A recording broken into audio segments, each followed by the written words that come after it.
All right, I'm recording, and JP and I are here. Did we come up with a name for this segment? I I don't know the know. time with Tom I do as time with Tom because it's alliteration. I think I had one, We're but I've lost it. I don't Joints with know. JP. Can I call it joints with What? JP? Absolutely not. What? Joints with JP? Like Just this is like a Spike Lee just joint. rolling joints with JP. Rolling joints. Jeez, what is We get a going totally on? different audience to the podcast. Well, You're legal anyways, in my state now. they're also legal in my state. Oh, see, we're good. We're totally Yeah. good.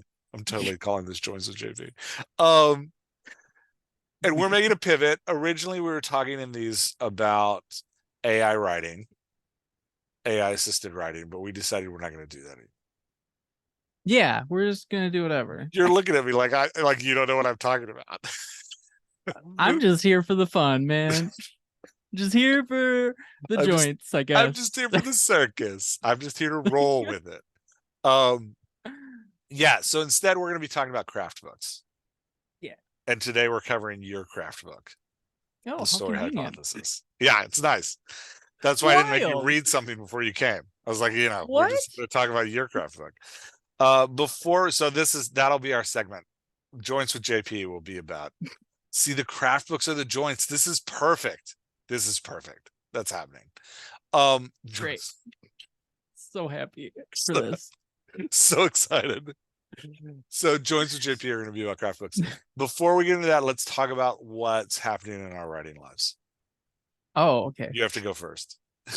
Oh, that's so rude. That's so rude. Oh, okay, fine.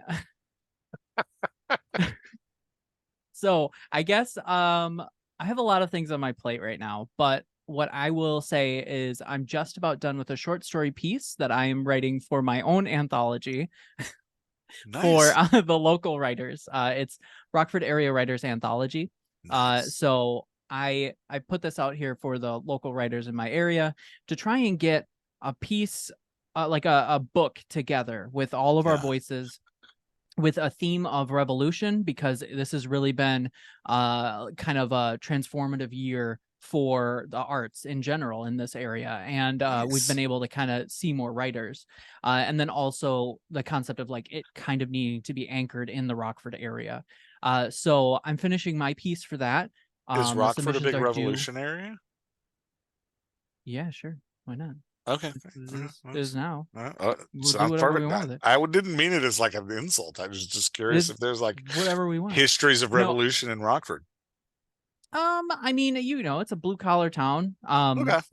That's Yeah, fair. yeah. Yeah, it's got a Um, little Springsteen attitude toward it. yeah, definitely, Yeah. 100%. And Yeah. also like visual art has exploded in I'd say the past decade. Um, Nice.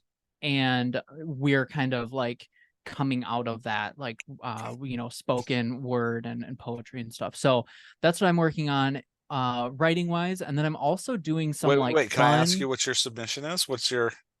And you were going to say when submissions are due, in case somebody listening to Well, this from yeah. Rockford. They're due the 31st. Good luck. Nice.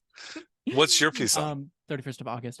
So my piece is basically a take on if Neverwhere from Neil Gaiman existed in Rockford, kind of. Um, it has a bit of like magical realism, and it Fun. takes some of the murals and art in the area and anthropomorphizes them. Um, yeah, Nice. yeah, yeah. That's cool. I love it. It adds to my like dark, strange, queer aspect Yeah. of things that I want to do. So that's what I'm working on. And then Awesome. I also am working on a like special loot box limited edition thing for Mandrake Manor when it releases. Fun. That's So exciting. I can show you, and then everyone on the podcast will have no idea what I'm talking about. But Yeah, I and this just got doesn't go back. on YouTube, so it's totally safe to show I things. know. Oh, that's I just got cool. It's back like a these gold leaf, copper. copper Well, leaf. it's Okay. it's legit copper No way. bookmark. That's cool. It's from a local copper artist. So I got 10 of those. And Nice. they have like their own unique plant on them. And so what I'm going to do is I'm going to have 10 boxes with one of those. I'm hooking up with a local candle maker in the area, and they're Yeah. gonna do these like latte scented candles in a mug that involves a fictional cafe in the story. So I'm trying to do Nice. like all these cool things with local people and kind of create these special boxes That's for the release. super cool. I Yeah. love So that. I'm excited to see what happens. I already know a couple people who are desperate for the box, so Very that cool. makes me happy because I'm like, hey, at least I Yeah. got some people. Yeah. That's awesome. How about you? Um, and Mandrake Manor is the Vela you write without me, just to be clear. Yeah, yeah. Without Yeah. you Without explicitly. me. Yes. I mean, that's, everything in the world exists with or without me. It's all in relation to me. So Oh, okay, you too. Mandrake. With or without you. um, yeah. So what am I doing? I owe you a nerds episode. Yeah, you do. Um, yeah, I do. I'm a week late. I It's got I got stuck on that one. I had this grand idea of like they're interviewing new candidates for the office they work in. And I got this grand idea of like I'm gonna go back through season one and I'm gonna find all the quirky side characters and I'm gonna have all oh of them no. interview for the job. And it didn't occur to me that this week would be like a really emotionally heavy week because I was taking a kid to college for the first time, and B, that would require me to go back through all of season one episodes because, as Such you a know, long. I remember nothing from. Look at this hefty thing. I know season one is This is a 66 doorstop of a episodes. book. It's a giant book. Now you understand why I'm a week late. So I do have 4 of the interviews written. I wanted to do 7 total. I have 4 done. And I'm doing them Okay. just like I'm breaking our form for this one and it's just more transcript style. Just like it's the recording of the interviews. Because Buck Oh, is recording things. You're like interesting. I didn't clear that with you. I just We'll see decided how that this would be goes. more fun. Yeah, Um interesting. yeah, it's gonna be exciting. Um Okay. yeah. I'm excited for it. Anyway, I'm working on that. I had a book due to a publisher September 1st. He listens to this sometimes, so he'll know. I'm Essentially, contracted. hello. Hello. Hi, Lake Drive Publishing. I have David. I'm talking about you. I I had a book due.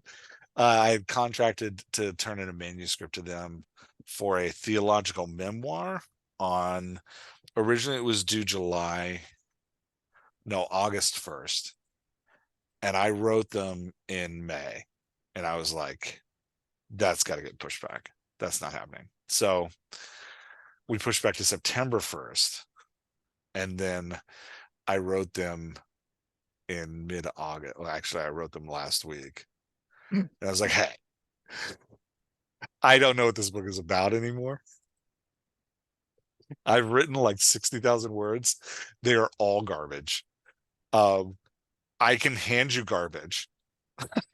Just, Or just literally come over with some garbage. yeah, or you can give me more time. And they're like, why don't we do October 1st? I was like, great. So I am back onto that. I originally thought, I was like, okay, I had this grand idea. I was like, okay, Mhm. I'm going to write my theological memoir in the style of Ta-Nehisi Coates' Between the World and Me, because that is one of the greatest memoirs ever written. I'd, I'd fight me. You can fight me. It's one of the greatest memoirs ever written. He writes it as a letter to his son. Have you read it? No, I Ah, have not. it's so good. I am uncultured. He writes it as a letter to his son. Um, it is a fantastic uh commentary on what it is to be a black man in America. And so I loved it. And Ta-Nehisi Coates is one of our greatest living writers, without question. Um, it's an incredible book. So I was like, I'm going to do that. I'm going to write my theological memoir as a letter to my children, not thinking that I would actually have to have things to say to them. So at one Oh, point in the writing of it, I was like, oh, I'll write it as if I'm a refugee from a country called Evangelicalville. and I'll write about what Evangelicalville was like and how living outside of it is why I was a refugee from it. And man, saying the word Evangelicalville is the worst. You should try writing Mm-hmm. it. It's awful. And I Word went through the salad. entire manuscript and added this metaphor to every chapter. And I was like, this is stupid. I even made a Sometimes. cover. I was like, here's a like I know I'm in trouble when I start making covers to sell myself on the idea of the book. So I was like making a cover and like, no, it's gonna be cool. We can have like you're now leaving Evangelicalville as like the front cover. And I'm like playing with signs. And that was the moment where I was like, this is not working. Not just the cover, but also the whole theme is not working. So I'm back. I rewrote chapter 1 this week. I was like, let's just keep it simple. And so Yeah. we'll see, man. I don't Yeah. Yeah. You got this. Yeah. Hey, David, if you're listening from like Draft Publishing, it's awesome. It's gonna be amazing. The book is coming along grand. Oh, I mean, sometimes you write trash and then you just kind of find the right path, yeah, right? I just gotta find the rhythm. I was writing it last night. I was rewriting chapter 1. And I was like, I think the reason I'm struggling with this is it's very dour. It's very Mm-hmm. serious and sad. And I am not a serious and sad person. So You that are is, sarcastic I am and sarcastic. People think I'm nice, but I'm actually a little bit mean. Um, catty. I am very catty, but I also really love being around people. So I was like, I need to like, this thing needs to get more positive and less like dour. And let me write to you about Ezekiel 1:37, 1 through 14. It needs to be more entertaining. So I'm trying Yeah. to entertain myself with it with this pass. We'll see if that makes it better. Um, Yeah. yeah, so that's where I am with my writing life. I'm already planning my next novel, which is also a bad sign when I haven't finished the book I'm working. Well, That's not great. No. no. Yeah, so that's where my writing is. Um, all right, let's talk about the story. Your book is The Story Hypothesis. Do you have a copy of it? Can you hold it up? I do. Okay, just for people on the Ooh. YouTubes to see it. It Ooh. Oh, is. we are having a YouTube. Oh yeah, no, this Look is at all on YouTube. this. Did you not know we're on YouTube too? We're on I don't YouTube care. as well. Hi. Hi, Hi. YouTube. Um, yeah, YouTube listeners don't get the. I never say this to them either. YouTube listeners don't get all the like pre and post stuff I do before and after the interview Mm-hmm. because I don't know how to edit video. Oh, So YouTube just okay. gets the raw session or Just interview. gets hot They just get the garbage. hot like I You're think welcome, YouTube. I think the YouTube interview I posted with TJ Klune, I didn't even introduce him because I introduced him in the podcast before, like in the prequel stuff that I record. We Jeff. do the interview. Jeff. I just put the raw footage up. Jeff. I can't. Oh man. Okay. So let's let's talk about the story hypothesis. Yeah, let's talk This about book it. is up for pre-sale at this Yes. recording. So everybody Yes. should go buy it immediately. I loved it. It's a great book. It really challenged me to think about story in a different way. And I'm being serious about that. I'm not making that Good. up. I'm Good. not just Thank you. saying that.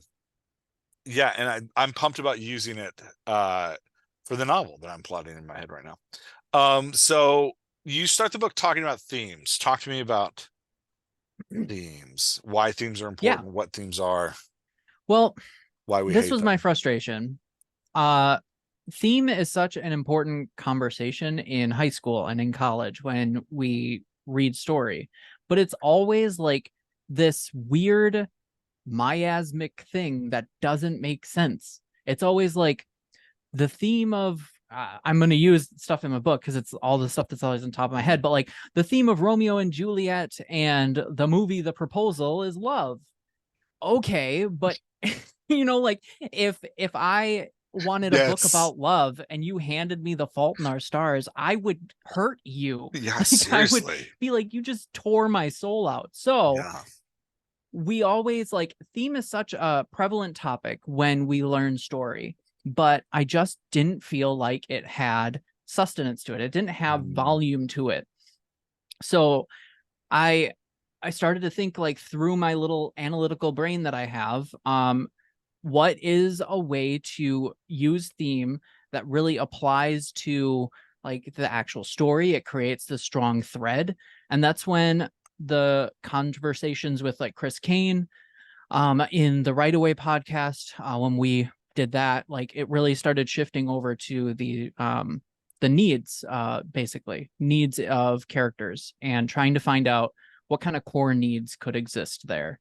And Yeah, that's how because this developed.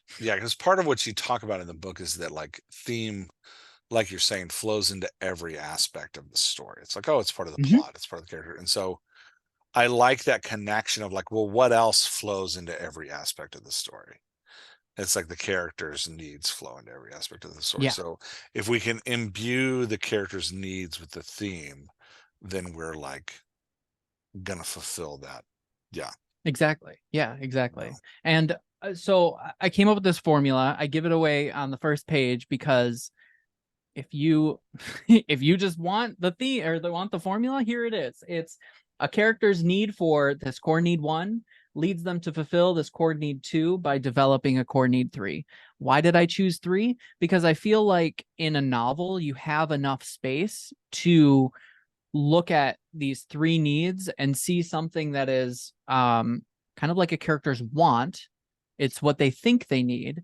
And really, that thought of what they think they need leads them to fulfilling what they truly need by having a catalyst or something else in between that helps build them up. Um, and that's when I needed a foundation. What are ways or what are needs that exist that we can use in conversation when I'm working with clients or when I'm talking to other writers so that we can develop this formula in a way that actually works. Yeah. I love that. I think that I like the hypothesis too because it lines up really well with the like very common in modern literature. You talk about this a little bit in the book. Common in modern literature, the odd numbered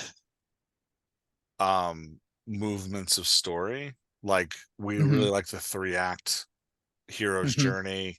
We really like the 5-act um play structure. We really like the 7-act play structure. Like we kind of live in this, weird, we like odd numbered things like We like tragedies. patterns too. We like patterns. Tragedies are usually 3 acts. Like, Yeah.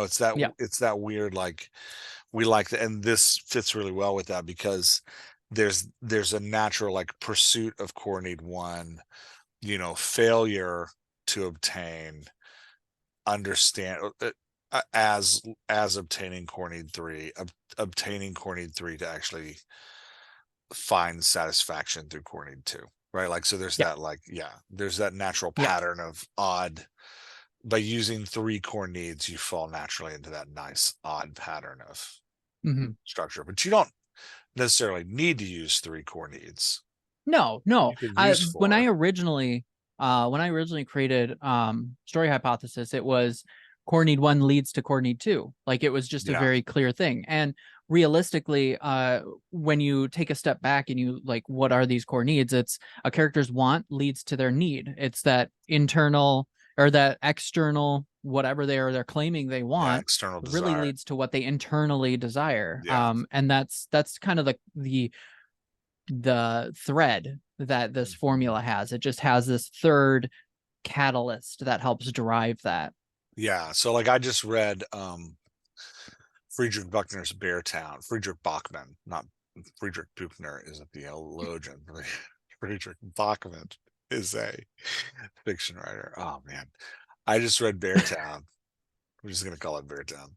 I just read Beartown, and it's definitely got this structure. It's like, core need one, the external desire or the like felt need is we need to win a hockey. We need to win the hockey Hmm. championship.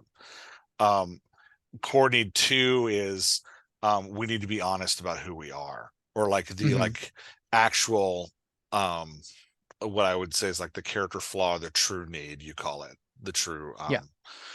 true need is that like we need as a town, we need to come face to face with the reality of who we are. And the core need three, or that like the path of growth is um we need to choose between good and evil in this act. Hmm. The book centers around an act of rape. So there's a catalyst. Everybody has to pick sides. They think they're going to heal their town by winning a hockey tournament. They actually heal their town by coming to deal with who they are as a town, Hmm. right? Like, so there's Hmm. that, yeah, that core need move. Yeah. Yeah, I definitely saw, as I was reading the book, I definitely saw it in that book. It's like, oh yeah, it's right there. Yeah. And Yeah. the three act structure lines up in the same way. There's like, the midpoint failure of when they actually obtain their felt need, but it doesn't help anything. Yeah. Yeah. Yeah. Yeah. So go over for me. You suggest the use of max Neef needs. Yeah. Before we get into the max Neef needs, do you feel like people could use any needs for this formula, or do you feel like it only works with max needs? Oh, so 100% you could use anything you wanted. I have a portion in there where I do not like Maslow's hierarchy of needs, Yeah, which we can hop into that for a second if I'd you'd love to, like. because you hate Maslow. I do, and really I You actually call him props a to dummy in the book, which I I do thought was not. insulting. No, okay, so You call him a I got moron. I was really shocked. Just kidding. You don't. killing me. You're killing me. I got this after having conversations with Chris Kane, who also has this strong opinion. And I think that it's it's partly because of the fact that Maslow's hierarchy of needs is very focused on an individual reaching kind of like an esteem or Yeah. self-realization. However, that does not encompass the entirety of the human experience. It doesn't encompass how multiple cultures interact with each other. Uh, self whatever you want to do, this individualistic view, that's just not how some cultures exist. And Hmm. so it just completely negates that. Another thing that kind of bothers me with it is it puts at the very bottom in base level needs, you need food, you need water. Apparently, you need physical sex. However, actual connection and love and all this is two steps above that. Yeah. That is wild to me. This is Isn't not, it weird how when we like read sociologists' work, you feel like you learn a little bit about them as you're reading it? you do. I It's mean, like when I read because the funny Freud, thing I'm is, like, huh, you're an interesting dude. well, like, and the funny thing is that this pyramid is explicit to one individual reaching this self Mhm. um state. It's Enlightenment. not Yeah. a community, it's not a culture. Mhm. So it's stating that in order for like you to move up this pyramid, like physical sex is super important apparently, and it will kind of prevent you from reaching these other needs. Max Neef, all of these needs, and there's 9 of them, there is no hierarchy. Connectivity is something that exists within all of them. It Mhm. has this expectation that there's a community. And it's because the person that created it, actually, he's an economist, Chilean economist. He created this as a way to look at um, different cultures, different countries, and see like on this scale of 9 human needs, taking out the fact of wealth, because we're just not going to talk about wealth. We want to know how happy or fulfilled are our people. And so you have these 9 needs that are just scalable. Some needs become more important than others depending on life situations, and you can really do a different kind of measurement to determine that. I love using this over a pyramid that kind of I have to use these base level needs to kind of level Mhm. up all the way up, because I can intermix. and do different things here. I can have a post-apocalyptic story that looks at something like sustenance with identity and creation, as opposed to trying to shoehorn in those concepts in a Maslow need and feeling like I'm doing it wrong. Yeah. Yeah, it definitely gives, and it's nice in the way that the Masniff needs interact with each other. Mm-hmm, Um, mm-hmm, there's 9. I'm just going to read them off real quick. There's 9 of them. So that people listening, because you and I know them because you wrote the book and I read it. But there's sustenance, which is the need for like the physical resources you're talking about, which can also include sex if you wanted to. There's mm-hmm. protection, which is the need for safety and security. There's affection, which is the need for love, care, and belonging. There's participation, which is the need for meaningful engagement with others or community. There's understanding, the need for knowledge or sense of meaning. And I like how in the book you talk about that could be a sense of self-understanding or a sense of understanding something else. Yeah. Um, there's idleness, which is the need for rest. There's identity, the need for affirmation and recognition. There's creation, the form of self-expression and creativity, and there's freedom, the need for autonomy and self-determination.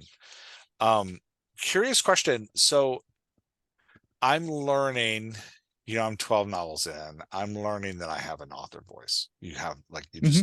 you find it. Um, you're 3 novels in and one extremely large villa and another villa that is of normal size. Um, which because you don't have a crazy writing partner. Um, which do you find yourself leaning into the certain needs where you're like, I Yeah. write Yeah. these needs? Which ones are Yeah. yours? I think because this really happened midway through Nerds, and it's really into Mandrake Manor, but it's an intermix of like understanding and affection, and then probably something along the lines of identity and idleness.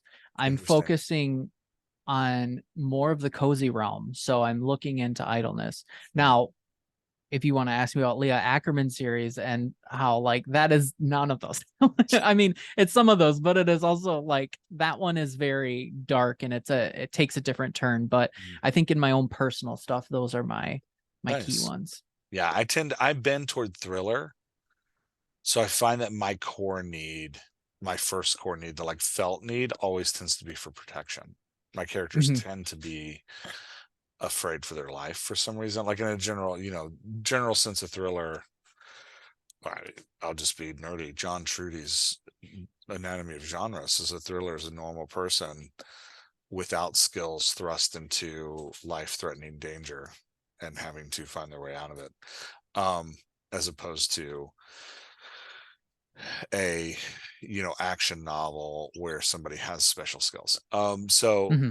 I find that my characters typically have no skills, and they're Oh, okay. yeah, they're constantly looking for protection. um but that I have a deep, like, I tend to write toward the participation, the like Mm-hmm. need for community Mm-hmm. is the true need that they're always finding. But yeah, that the escape from the threat comes through the uniting with other people. That's how I tend to. Yeah. That's just Yeah. I know my author voice. That's my bent.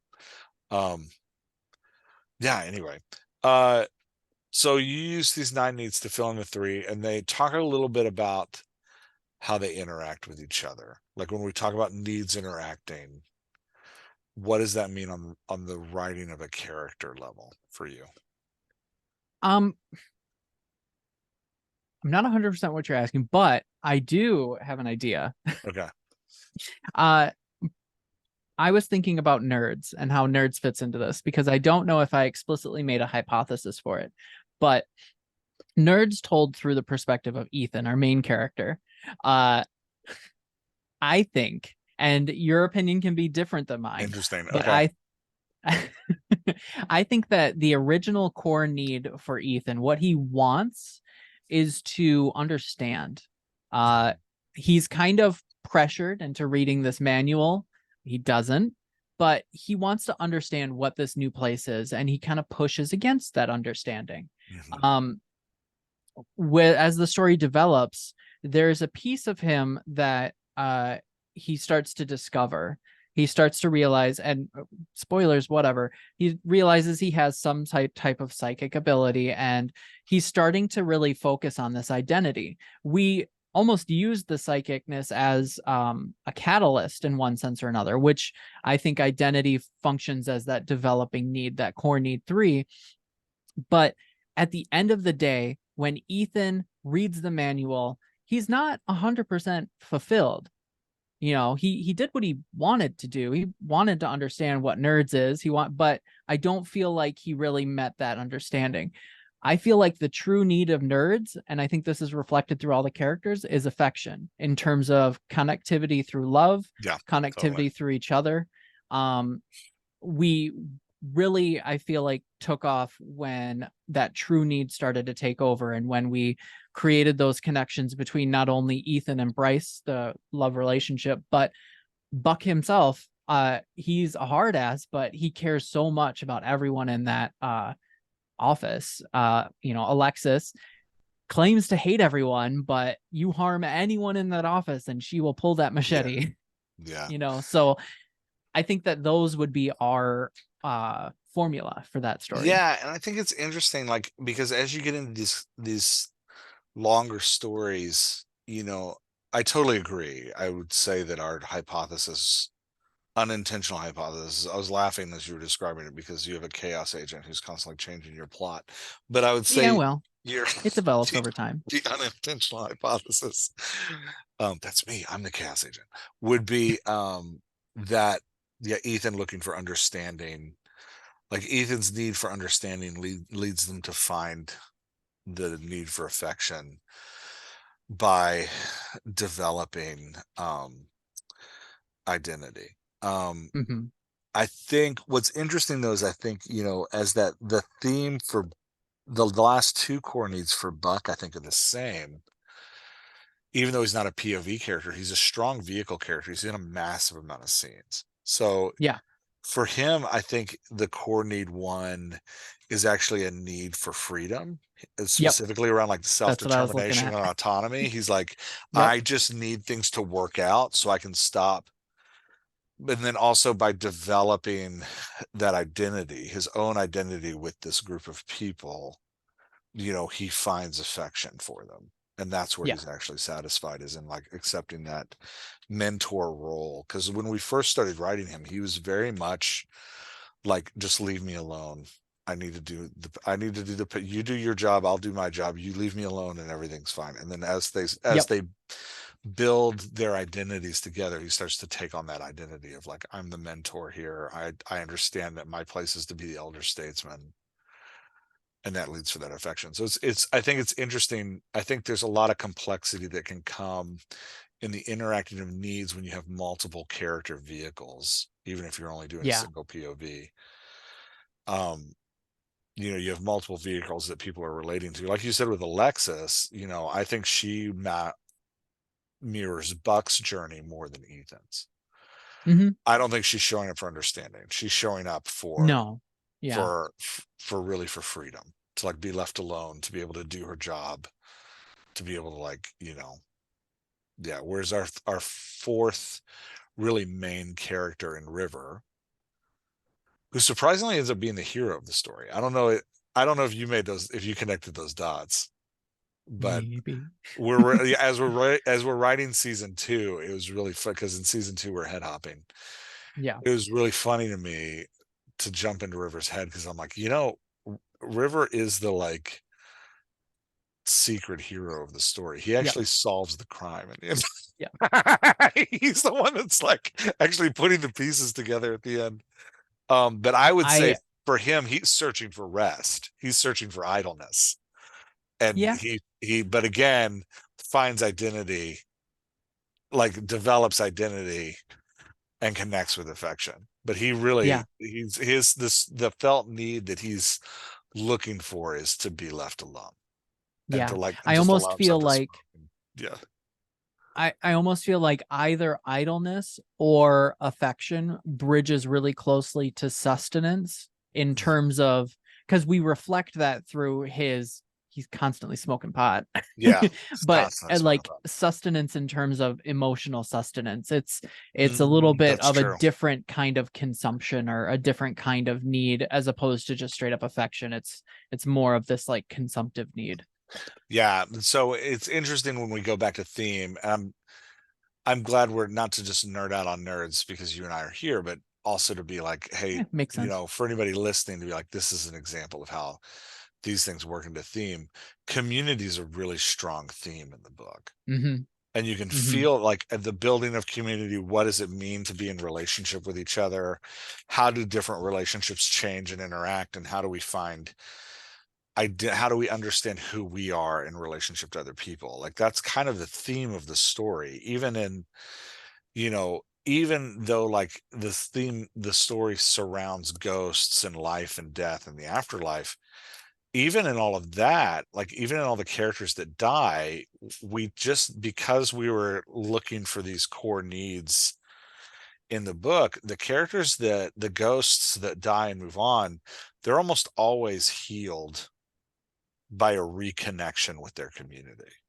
Yeah. Yeah. And I think it's something that, because we understood our characters' core needs and what our characters were searching for, it's something that just starts to flow out of the theme. Like, oh yeah, this is how Mm-hmm. people in this story find completion, is they reconnect with their community to understand their own identity as Yeah. dead. But yeah, so anyway, that's an example. Can you give, I think it's helpful to talk through examples. Do you have another example off the top of your head where you could talk to people about I like how mean, the hypothesis works? I always think of the Hunger Games. I don't know why, I just do. But I think that that's I also a mean, really I think it's a 180. it's a life change. No, I think for many of us, like of our generation, and I'm going to pretend like I'm of your generation for a minute. I think it was Just an kidding. important, I know, I think it was, what? I'm young, man. I'm Um, so youthful. I'm still a kid. I'm still figuring things out. Yeah, I'm 45. But yeah, so it's, You don't I have think, to huh? call yourself out on your age so Oh, I don't care, man. quickly. I'm 95 on the inside. Um, Sorry, do you need a walker? oh man, I just need you to get off my lawn. The I think the Hunger Games is super important because Yeah. for a lot of us is a big literary um mile marker in our Hmm. growth Hmm. journey. Does that make sense? It just Yeah, it does. I the think book so. fell at the right time to be a like Yeah. literary, you know, Yeah. It milestone. exists very strongly in the zeitgeist. Yeah. Um, so for me, when I'm looking at these sort of uprising books, which is roughly around that time, there's almost a given that participation is going to be involved. That Mhm.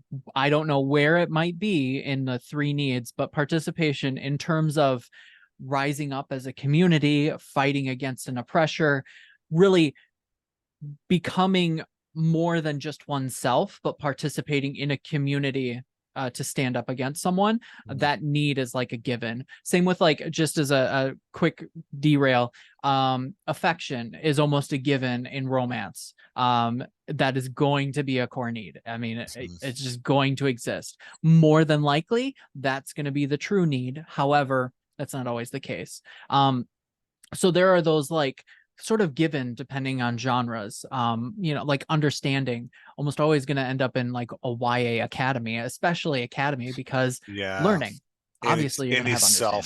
Any coming of age novel understanding is Yeah. going to be huge, and Yeah. identity is going to be huge one there. Yeah. Yeah. Yeah, I might argue. And Oh, go ahead. Sorry. oh no, nope, go ahead. No, no, you go. Fine. um I guess what I would say, like these needs, all nine of them represent or should represent like an individual on various levels Mm, on like what needs are being fulfilled and what needs aren't. So you would almost have like a Sims character with all nine needs.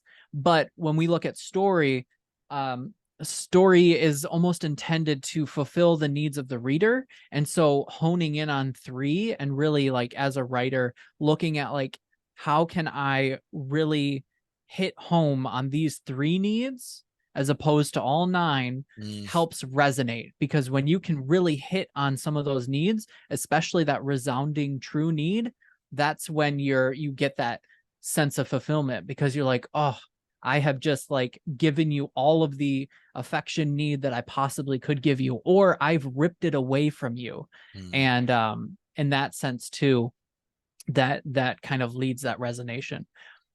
Moving Yeah, back. because yeah, I would think the hypothesis in a tragedy would end in unfulfilled true need. Yeah, yeah, Yeah. yeah. And I don't know if I necessarily, I do know I did not explore the aspect of negative needs or the aspect of taking away needs in terms of story hypothesis within this first book, but I think that's something I would love to explore in something beyond this. Yeah, it's interesting just in cultural movements, as we're sitting here talking about the Hunger Games and like these dystopian post-apoc novel world that's kind of taken off with like The Walking Dead and those kind of influences. I think I'm sure there's a sociologist somewhere who's actually researched this, but I wonder if cultural moments lean into different needs at different times. Like I bet right Yeah. now a lot of the literature we're all writing has participation as the true need, has Hmm. community as the true need, or Yeah. affection as the true need. Because just in the I like, think, sorry, I keep cutting you off. I you're think, fine. I think in the rise of cozies as well, Mhm. as almost a counter argument, is a rise in the idleness need. The Yeah, need to actually have that self-care moment, that recharge your batteries moment. yeah, So I think that both of those, I actually, to me, I feel like cozies is on such a big rise it that is. there's almost this like need for more idleness, for more self-reflection and determination of like your own identity, Yeah, and I would which say is the that secondary need. no, yeah, yeah. I would say that I think the Austen, like the Jane Austen bent of the romantic comedy, and I'm just doing this off the top of my head, but I would think that is actually a search for freedom. Like the core need is the character's need for freedom, finding Hmm. autonomy or self-determination, specifically in relationship. No, scratch that. Let me find that again. The character's search for identity, the need for Mm-hmm. like self-affirmation and recognition, or maybe self-understanding would be a better way to say that. The core need for self-understanding leads them to find affection by developing freedom. Yeah. So like they end up fighting against culture and like the cultural norms and expectations, and through fighting against the cultural norms and expectations, the character's finally able to come to terms, to come to a place where they can love and they can find Yeah. affection. But their Yeah. core need is typically identity. Like I need to understand who I am. Like I think about when Harry met Sally. Harry and Sally are both traveling to New York to find identity. They're moving from Chicago to Hmm. New York to find identity. They go searching for, they start developing freedom, and they're like finding autonomy, discovering their self-determination, discovering how they operate in relationship to the culture around them, and that specifically the dating culture around them, and that leads them to affection for one another. Yeah. Yeah, Yeah. yeah. Um, Hunger Games, because I derailed us. Oh, did you derail us? I'm I sorry. I derailed was us so into on the purpose. conversation I got lost. Okay, you did it on purpose. Good. But so looking at another a story, just to give another like hypothesis, Hunger Games to me, I would write a hypothesis along the lines of Katniss's need for protection leads her to fulfill her need for freedom by developing her participation. So to me, I feel like when Katniss begins this story, she's very focused on protecting herself and protecting those she loves. Um, when her sister gets pulled for the Hunger Games, her protection spikes and she says, I volunteer because my self-protection doesn't mean jack shit if my sister is losing her protection. It's all about like these immediate, like, I must protect everyone, and I must like, I want this bubble, this District 12 to kind of be the way that it has been. Like this, I'm in my safe bubble, I'm very Yeah. protected. Then she starts to see the atrocities. She starts to see status quo is not great. Even in District 12, it's terrible, but lasted so long on just protection, on just protecting me and my own, not worrying about it. Like, don't like look the other way, anything that I can. But her need for community, her need for this uprising continues to grow as she meets new people from different districts, as she starts to participate in these games, which is just killing everybody, and she feels terrible. And she realizes her true need is freedom. It's always been freedom. The whole book started with her outside of the district. She was free in one sense or another. So it all comes back into circle of like, that was her need. And the first book was her need for freedom. And she took that all the way to, if death meant freedom, then I would take it. And when she took those berries and she had them with PETA, because that was her final act of defiance, her final act of participation to get her freedom. Yeah. And you and I have talked a little bit about, I love that analysis, by the way. I think it's spot on. You and I have talked a little bit about what does that mean for like voice modulation? Like, this isn't something we cover in the book, but something you and I are playing with. I think Katniss is a great example of that. Like, if you've been following along with like Dialogue Doctor progression of thought, which is a weird thing to say, but we do have a community progression of thought. The community tends to work on specific problems together at a time. The problem we've been working on right now over the last, I'd say in 2023, is character growth. Like, character starts the story as this and ends the story as this, and how do we demonstrate character growth through the modulating of voice? If you're building character growth, I'd say your starting voice needs to have core need 1 in it. You need a base. You have like your 3 or 4 adjectives that describe your character, and then core need 1 needs to be that 4th or 5th adjective that you're like building that voice on. The 3 or 4 adjectives are going to stay the same, but at the end of the story, you're going to change the voice to say, like, if a character with this background and this personality has this need, was the voice, has core need 1, what does the voice sound like? The end of the story is going to be, if a character with this background and this personality has a strong fulfilled core need 3, what does the voice sound like? And that's your voice modulation, is because core need 3 is what develops through the story, and that need for 1 goes away. So like Katniss's voice early on, she talks a lot about protecting, a lot about, you know, maintaining the status quo, a lot about being left alone, a lot about security, a lot about that. By the end of the book, she's talking a lot about participation and community and like the uprising. So she doesn't. Well, and sorry. I mean, no, just thinking like her true need being freedom. It's also, she starts to get into the realm of being able to demand things, being able to have that leadership quality to her that exists, which is both participation and freedom that she lacked when she had protection, because she was shielding, she was deflecting, what a shield does, what, you know. So I think that's very reflective of how she spoke. Let's talk a little bit about scene construction, because part of what I like about what you've done with the story hypothesis is that it actually leads you directly into plotting, which is great. So, and I think naturally in the back of the book, you go through a whole bunch of scenes. You're like, hey, these are scenes, these are just scene archetypes you can use. I think Jeff did just roll his eyes, everybody. I did not. I love scene archetypes. I think they're great. I use them all the time. I think they're awesome. So sorry, you threw me off. Talk about the scene archetypes. How do these coordinates lead into scenes? So I mean, something like story hypothesis is great, I guess, but it's not great if you don't have a reason to use it.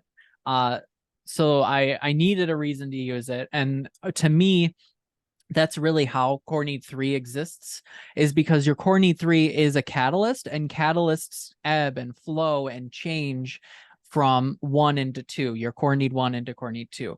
It is the thing that will fail occasionally. It is the thing that will make you think that you are succeeding when you're not. So how can we reflect those into different scenes? So, I mean, right off the bat, this is very similar to a lot of like hero's journey-esque stories. But you have your resistance. Your resistance happens around the 10 to 25%. You're resisting that want. You're resisting the need for participation, or for Katniss, it'd be for protection. She totally volunteered, but now she's like, ah, shit, I Yeah. volunteered. Now what comes next? So she's, has that moment of resistance when it comes to protection. When we start getting into that 50%, her protection, maybe she's received it, maybe she's met it and realizes that's not enough. That's not what I truly need. That's really where I think the story hypothesis hits a note, is you realize you can attain what you want, but you're not going to feel like you've succeeded. Yeah. And we know this in story because we're halfway through the story. Obviously, there's more to it. And the more to it is that true need. It's that realization, like, obviously, where I was starting is not where I'm going. There is something I need to learn here. There's something that I've been learning this whole time, a need that has been developing, and that's the participation. And that is only going to get fulfilled when I hit my true need of freedom, when I get out there, when I confront the truth and I get my freedom. So confrontation coming around in at the like 80 to 95% is when Katniss eats those berries. She's attaining freedom because she has fully realized that in order to attain freedom, she has to participate 100%. And she does it. And that's how she confronts it. And she then reflects on that truth, because she didn't die because they didn't eat the berries. They were stopped because that's how the story went.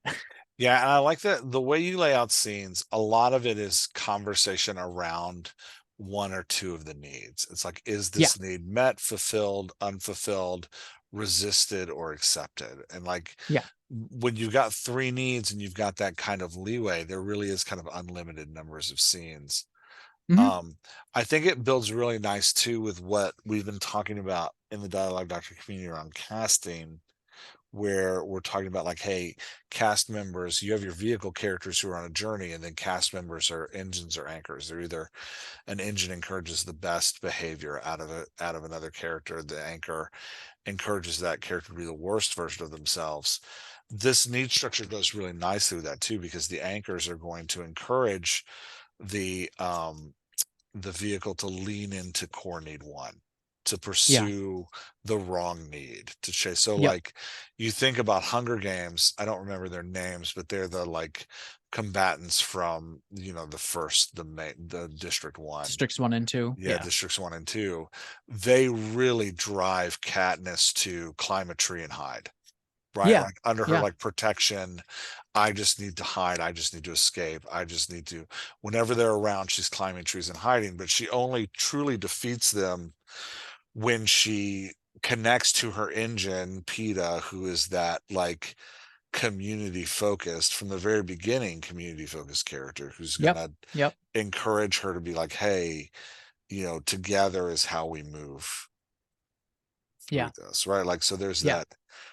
And they even give, it's interesting, that book is interesting in her needs, because her anchors even give a false or a like anti version of community, and where Mm-hmm. they're united together, but everyone knows, themselves included, that this is a temporary alliance while we kill everybody else, and then we're all coming at each other, right? Like, it's that, yeah, Yeah. kind of Yeah.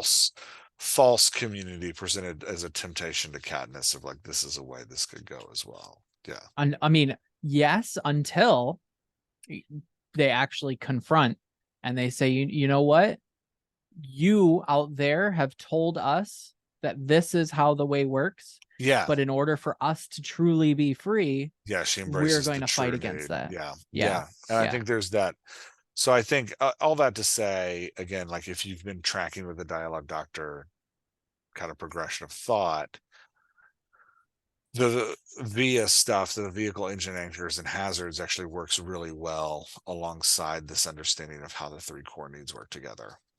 Yeah. Because it empowers your scene writing, right? Like, Yeah. because if you're going to write a scene like the scene you were describing, the resistance scene where the character rejects the pursuit of need 3, the pursuit of the developing need. Put an anchor in there, because that anchor is going to drive that is going to give you the catalyst in that scene to reject. The anchor calls the vehicle to reject the developing need. So throw that anchor in there, and it'll help the scene progress a little bit. Or put an engine in there and make the engine and the vehicle disagree, right? Like, and that also gives you that conflict where there's a character saying like, no, let's go this way, and the vehicle's like, no, I'm going this way instead, and you get that natural resistance building between the characters. Yeah. Yeah. Anyway, that's probably super insider lingo. People that just Well, listen to the podcast are like, what in the hell are they talking about? I think at the end of the day, story hypothesis and anchors, engines, all of that, any point in your writing process in which you've already written a scene or you're planning out a scene and you're like, I'm at a weak point, something's wrong. That's really when you look at these things. I don't look at story hypothesis all of the time. Sometimes I start a story with story hypothesis. Sometimes I don't even think about the story hypothesis until the editing process. But what it helps me do is when I'm reading through pieces and I'm like, wow, this scene sucks, I think about the hypothesis. I think about anchors, engines, and I'm like, there is something missing here. And now I have this tool in front of me, and it's almost like things click into place when you really start to think about, if I'm telling this story, what's not resonating in the scene, and you can measure it out. Yeah. That's I how think I've used it, and it works well. totally true. I think, yeah, just to affirm that these things are tools, Yeah. and you use the tool when you need it. You don't just force yourself to use the tool all the time. It doesn't help if you really love a hammer, that's fantastic, but a hammer doesn't solve all problems, right? Like this weekend I was recaulking a bathroom because my wife was like, this bathroom's leaking into the next floor below us, and I was like, fine. So I was happy to do it, but it was funny that I didn't notice it on my own. She's like, hey, there's a water spot in the ceiling. I was like, oh, look at that. But so anyway, I was recaulking the bathroom. Trying to recaulk the bathroom with a hammer is a bad idea. I needed a different tool for that. Yeah. Yeah. Yeah, Don't do that. don't do that. That's not going to recaulk the bathroom. It's not going to fix the No. leak in the ceiling above us. But I need a caulk gun. So, like you're saying, this is another tool in your toolbox that you can pull out when you're trying to figure out how to best tell the story that's in your imagination. Yeah. Yeah, how to make that story work. Yeah. Okay, anything else we want to talk about with story hypothesis? Anything we didn't cover? I don't know. I don't think so. Okay, go get the book. It's an excellent book. Yeah. JP's Yeah. done a Yeah. wonderful job. Um, Thanks. nice job, JP. It's a good job. Thank you. Uh, yeah, Gold go star. gold star, 5 gold stars for you. No, Oh, seriously, on Amazon, that's what I'm gonna put. 5 gold thanks.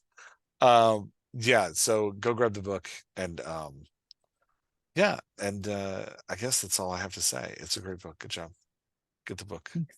Yeah. Thanks. All right, I'm gonna hit stop. We can talk a little bit more.